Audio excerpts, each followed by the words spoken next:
నమస్తే. ఇన్నాళ్ళు నన్ను సపోర్ట్ చేస్తూ, ఎంకరేజ్ చేస్తూ మీ ప్రేమని నాకు అందిస్తున్న ప్రతి ఒక్కరికి కృతజ్ఞతలు.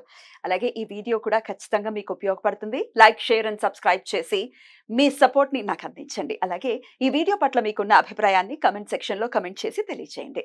ఇప్పుడు వీడియోని చూద్దాం. జ్యోతిష్య శాస్త్రం ఒక అద్భుతం. వేదాంగమైన జ్యోతిష్య శాస్త్రం అనేటువంటిది మానవ జీవన గమనానికి ఒక వరం.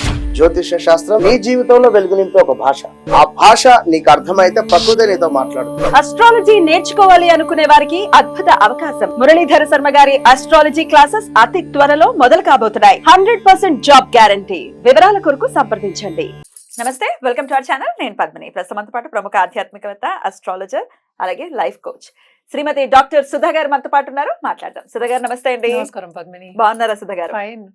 మీరందరూ ఎలా ఉన్నారు? మేము అందరం బాగున్నాం. గుడ్. సెప్టెంబర్ మాసం వచ్చేస్తుంది. మీరు బోర్డు మీద రాసినట్టుగానే ఎస్, సెప్టెంబర్ భాద్రపద మాసం కూడా సెప్టెంబర్ ఇంచుమించు 4వ తారీఖు మొదలవుతుంది. ఎలా ఉండబోతోంది సెప్టెంబర్ మాసం ద్వాదశ రాశుల వాళ్ళకి? అందరూ వేచి ఉంటారు కదా దాని గురించి. యాక్చువల్ గా ఫస్ట్ ఎప్పటికైనా మన రాశి ఫలితాలు మాట్లాడుకున్నాం అంటే మనం గోచారం మాట్లాడుకోవాలి. సో ఇక్కడ ఏమేమి ప్లానెట్స్ అంటే గ్రహాలు ఉన్నాయో చూద్దాం. ఏ ఇంట్లో ఉన్నాయి, ఏమేమి రాశిలో ఉన్నాయో చూద్దాము. సో ఫస్ట్ మనం ఎప్పుడు మాట్లాడుకునేది ఏంటి, మనం గురువు గురించి మాట్లాడుకుంటాం. గురువు ఏమో మనకేమో వృషభంలో ఉన్నారు. అలాగే మనకి మార్స్ అంటే ఏంటి, మేషానికి అధిపతి, ఆయన ఏమో ఎక్కడికి బుధుడి ఇంట్లోకి వస్తున్నాడు అనమాట, అంటే మనకి మిథునంలో. అలాగే బుధుడు దిగుతున్నారు ఎక్కడికి, మనకి సింహానికి. ఆల్రెడీ రిట్రోగ్రేడ్ అయ్యి దిగడం అంటే సెప్టెంబర్ 4th కి 5th కి అలా దిగుతున్నారు అనమాట. తర్వాత కేతు ఏమో మనకి కన్యలోనే ఉన్నారు. అలాగే రాహు మనకి మీనంలో ఉన్నారు. శని ఏమో రిట్రోగ్రేడ్ లో మనకి కుంభంలోనే ఉన్నారు. ఇంకోటి ఏంటంటే మనకి ఇక్కడ శుక్రుడేమో మనకి ఆగస్ట్ ఎండ్ నుంచి మనకి సెప్టెంబర్ 18th వరకు ఇందులో అంటే ఏంటి కన్యలో ఉంటున్నారు. మళ్ళా ఆయనేమో తులాకి వెళ్తున్నారు సెప్టెంబర్ 18th కి. రవి ఏమో మనకి సెప్టెంబర్ 16th కి కన్యకి దిగుతున్నారు అనమాట. అలాగే బుధుడు నేను ఇందాక మాట్లాడినట్టు కిందకు వస్తున్నారు, సింహానికి వస్తున్నారు. సో ఇవి గ్రహచారాలు. మనం ఎప్పుడు అనుకున్నట్టే కొన్ని రాశులకి చాలా బాగుంటాయి, కొన్ని రాశుల వారికి మిశ్రమంగా ఉంటాయి. జనరల్ గా మనం చూసామంటే అన్ని మిశ్రమ ఫలితాలే మనం చెప్తూ ఉంటాం, ఎందుకంటే మనకి షార్ట్ టర్మ్ పీరియడ్ ఇది, అంటే 30 రోజులకి మాట్లాడుకుంటున్నాము. సో ఈ గ్రహచారం పట్టే మనం అన్ని రాశుల వారికి మాట్లాడుకోవాలి. సో అందరికి మిశ్రమ ఫలితాలు కొన్ని రాశులకి చాలా బాగుంటాయి. ఎస్పెషల్లీ వృశ్చిక రాశికి, మేష రాశికి చాలా బాగుంటుంది. ఎందుకు బాగుంటుంది అనేది కూడా ఒకసారి మనం వివరంగా తెలుసుకుందాం. అలాగే సో మంత్లీ కాబట్టి 30 రోజులకి సంబంధించి కాబట్టి కుజ, బుధ, రవి, శుక్రుల్ని బేస్ చేసుకుని మీరు ఇప్పుడు చెప్పేటటువంటి ఫలితాలు మొత్తం అన్ని చూసుకుంటాం. ఎందుకంటే అరే కేతు, రాహు కూడా చూసుకోవాలి కదా, మేజర్ గ్రహాలు. ఎప్పటికైనా గ్రహచారం అంటే ఏంటి, గోచారం చూసినప్పుడు మనం మేజర్ గ్రహాలని ఎక్కువ తీసుకుంటాం, అంటే పరిగణనకి ఎక్కువ తీసుకుంటాం. ఇవి చిన్న చిన్న అంటే ఏంటంటే తొందరగా మూవ్ అయ్యే ప్లానెట్స్ కనుక మనం కొంతవరకు చెప్పగలుగుతాం.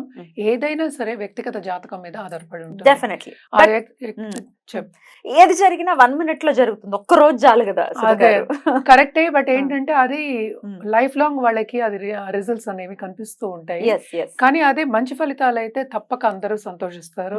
అవే ఏంటంటే కొంచెం ఏదైనా నలతో వచ్చింది, లేకపోతే మెడికల్ ఇష్యూస్ వచ్చాయి, లేకపోతే మనీ వెళ్ళిపోవడం, అలాగే సంపద పోవడం కానీ, లేకపోతే ప్రమోషన్ రాకపోవడం కానీ, లేకపోతే ఉద్యోగం పోవడం కానీ, ఉద్యోగం మార్పిడి కానీ, ఇలాంటివి జరిగినప్పుడు అందరికీ కన్సర్న్ అనేది ఎక్కువ అవుతుంది, యాంగ్జైటీ ఎక్కువ అవుతుంది.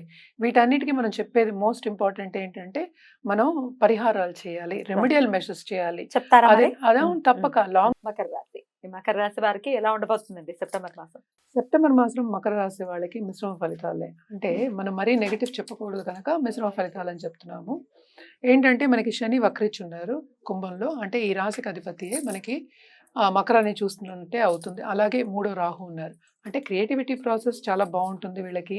ఫారిన్ టచ్ రావడం కానీ, ఆన్లైన్ బిజినెస్ చేయడం కానీ, వేరే ఆపర్చునిటీస్ రావడం కానీ, అవన్నీ బాగున్నాయి. కానీ మనకి తెలుసు ఏలినట్స్ అనేది జరుగుతుంది. కొంతమందికి ఏంటంటే ఆబ్స్టకల్స్ రావడం అనేది కామన్. అంటే లైఫ్లో ఆబ్స్టకల్స్ రాకుండా మనం అది దాటుకునే వెళ్ళాలి. సో వీళ్ళకి ఎస్పెషల్లీ మకర రాశి వాళ్ళకి మనం చెప్పవలసింది ఏంటంటే స్టాండ్ స్టిల్కి వస్తుంది. అంటే ఏంటంటే ఉద్యోగం అంత బాగుండదు, కొంతమందికి ఉద్యోగం తీసేసే అంటే వాళ్ళకి నచ్చకుండా తీసేసే ఒక ఛాన్స్ రావచ్చు. అంటే స్టాండ్ స్టిల్కి అంటే ఆర్థిక పరిస్థితి అంత బాగాలేదు అని చెప్పాలని, ఎస్పెషల్లీ ఈ నెల వరకు మనం మాట్లాడుకుంటున్నాము. సో ఇది మనం చూసామంటే మనకి 7th లో ఇప్పుడు 7th నుంచి బుధుడేమో first half of this month కిందకి దిగుతున్నాడు. అంటే ఏంటి, మనకి 6th లార్డ్ దిగుతున్నట్టే. అంటే ఎక్కడికి దిగుతున్నాడు, మనకి 8th దిగుతున్నాడు. సో రవి కూడా ఏంటంటే మనకి 9th దిగుతున్నాడు. 9th దిగుతున్నాడు కనుక కొంత భంగం భాగ్యానికి కలుగుతుంది.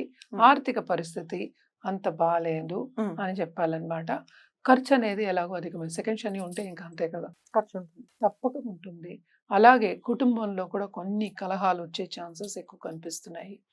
ఓన్లీ గుడ్ పార్ట్ ఏంటంటే 3rd రాహు చాలా బాగుంది.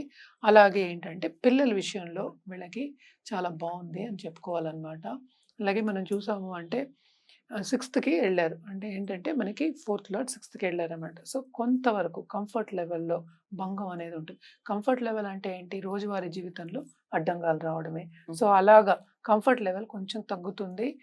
ఖర్చు అధికమవుతుంది. అలాగే ఖర్చు పెట్టాలంటే ఒక్కొక్కసారి చేతి నిండా డబ్బులు ఉన్నప్పటికీ ఖర్చు పెట్టేసి అసలు లేనట్టు కూడా అలాంటి సిచ్యువేషన్ కూడా రావచ్చు. వీళ్ళకి లోన్స్ పక్క వాళ్ళ దగ్గర తీసుకునే ఒక ఛాన్స్ అనేది ఈ నెల కనిపిస్తుంది అనమాట. అండ్ వీళ్ళు ఎస్పెషల్లీ హెల్త్ విషయంలో మాత్రం చాలా జాగ్రత్త వహించాలి.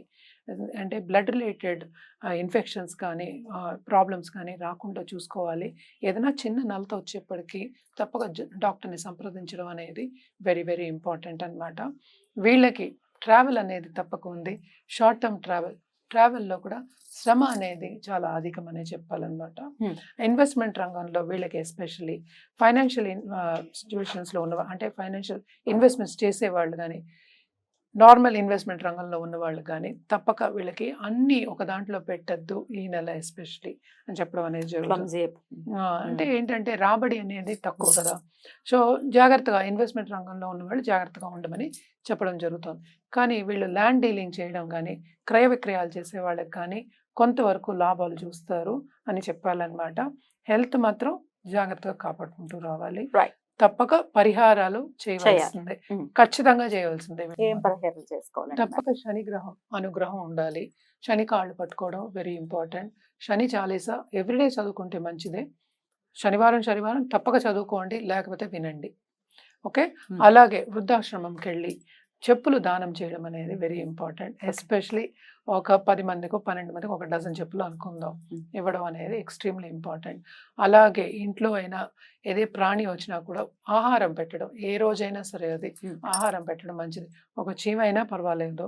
అలాగే గోవుకి కానీ, ఒక కుక్కకి కానీ, ఎస్పెషల్లీ నల్ల కుక్కకి అని చెప్పుకుంటూ ఉంటాము, పెట్టడం చాలా మంచిది. అలాగే ఏంటంటే మనకి రవికి మనం తప్పక పరిహారం చేయాలి. ఎందుకంటే మనకి ఇప్పుడు సో రవి ఏమో మనకి 9th వస్తున్నారు. అలాగే ఏంటంటే 9th నుంచి మనకి శుక్రగ్రహం ఓన్ హౌస్కి వస్తున్నారు అనమాట. So second half of this month తప్పక రవికి పరిహారం చేయడం అనేది మంచిది. అర్ఘ్యం ఇవ్వడం ఇంట్లోనే ఇవ్వచ్చు. అలాగే ఏంటంటే ఆదిత్య హృదయం మనం అన్ని చెప్పుకుంటూ ఉంటాం, కానీ నవగ్రహ స్తోత్రం చదువుకోవడం, పఠించడం అనేది చాలా ఇంపార్టెంట్ వీళ్ళకి. ఎందుకంటే అక్కడ హెల్త్ సెన్సిటివ్, అలాగే ఆర్థిక పరిస్థితి అంత బాగాలేదు. రైట్. జాగ్రత్త వహించాల్సినటువంటి ఒక మాసంగా చూస్తున్నారు కాబట్టి డెఫినెట్ గా పరిహారాలు చేసుకుంటూ చాలా ప్రశాంతంగా డీల్ చేయాలి మంత్ ని. Better be careful. రైట్ అండి, చాలా అద్భుతంగా వివరించారు. కృతజ్ఞతలు. ఇక నెక్స్ట్ ఎపిసోడ్ లో కుంభరాశి గురించి తెలుసుకుందాం. థ్యాంక్ యూ అండి. నమస్తే.